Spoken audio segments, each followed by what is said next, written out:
sa lahat ng mga nangyayari, ang sisihin natin si Duterte.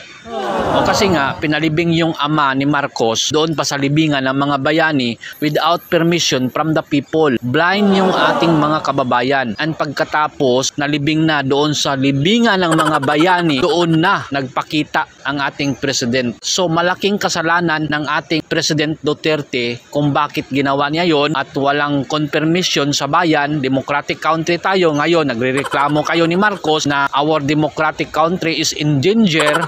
Kasalanan din ninyo. Kasi nga, kayo, nandoon kayo sa kapangyarihan, naging abusado din kayo. You are abusing our people. Binabalik lang yan, ni BBM sa inyo, sa atin.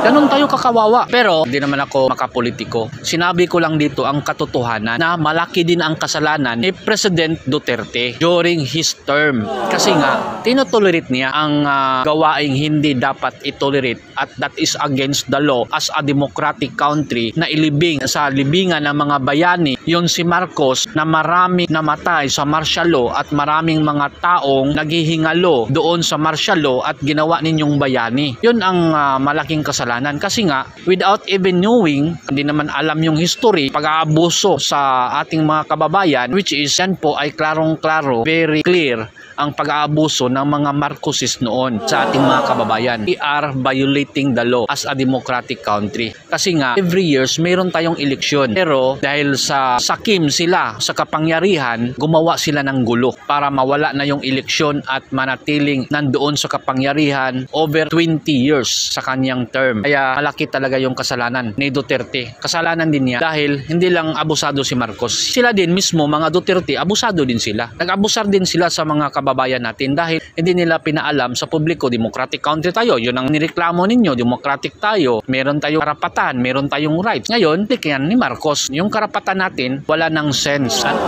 ang kawawa lang dito guys, no, yung taong bayan. Kasi malaki yung taxes natin, niloloko tayo ng ating gobyerno ngayon. At walang action, pati na sa PCSO, under yan sa Office of the President, dyan pumasok yung billions of money, pero sabihin lang na wala siyang alam, tahimik lang. Tapos kung magawa ngayon ng People's Initiative para nga baguhin yung sistema ng ating pamahalaan, na which is gagawin na nilang monarchy or anong klaseng form of government, parang ayaw nang bumaba, i-extend yung 6 years, grabe. At saka yung paggamit ng chaper sa mga walang kabuluhan na mga activities, that is the people's money, malaking kasalanan yun, malaking violation yun dito sa Marcos administration. So kailangan talaga impeach at kailangan talaga mag people's power at hindi natin ipanalo yung mga taong sakim sa kapangyarihan. Iboto natin yung mga taong totoo. Nakikita natin talagang may ginagawa like Isko Moreno. Hindi naman ako makapolitiko pero nakita ko ang ginagawa ni Isko talagang napakahusay, magaling din. Si Duterte, mabuti din pero meron din siyang lapses ginawa niya kay Marcos. Meron siyang mistakes na nagawa.